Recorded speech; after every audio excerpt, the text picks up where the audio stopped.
पण सुरुवातीला एक महत्त्वाची बातमी। जम्मू काश्मीरमध्ये अडकलेले काही पर्यटक मुंबईत दाखल झालेले आहेत। मुंबई विमानतळावर दाखल झालेल्या या पर्यटकांनी भयानक अनुभव सांगितलेला आहे।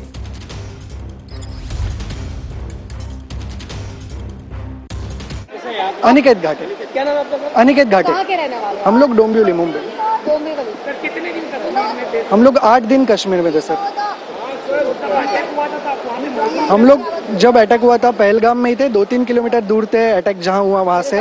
होटल रूम में सेफ ही थे, लेकिन बहुत डर लग रहा था। आसपास जो बाकी हम लोग के साथ टूर जो थे उन लोग को पूछ के वो कहाँ है क्या है वो सब उनकी बातें सुन के डर बढ़ रहा था। बहुत ज़्यादा डर का माहौल था सर वहाँ पे। और जो भी लोग थे, चाहे लोकल लोग हो या बाहर से आए हुए लोग हो, सब लोग डरे हुए थे। किसी को कुछ पता नहीं चल रहा था।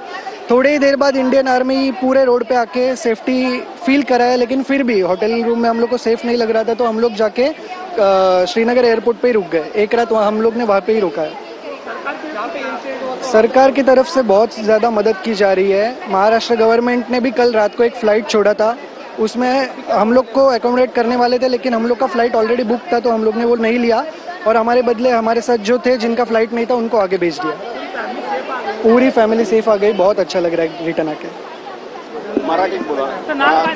अनिकेत घाटे। आपण काश्मीरला फिरायला केव्हा गेला होता? नेमकी ही घटना झाल्यानंतर परत आला, काय भावना होत्या त्यावेळेस तुमच्याकडे? कशा प्रकारे त्या परिस्थितीचा सामना? आम्ही जे काश्मीरला गेलो 12 तारखेला, आमची अख्खी टूर खूप छान झाली। गुलमर्ग, सोनमर्ग, पहलगाम सगळं खूप छान फिरलो। पण ज्या आमचा रिटर्न फ्लाईट होता, रिटर्न ट्रेन होती 20 तारखेची, पण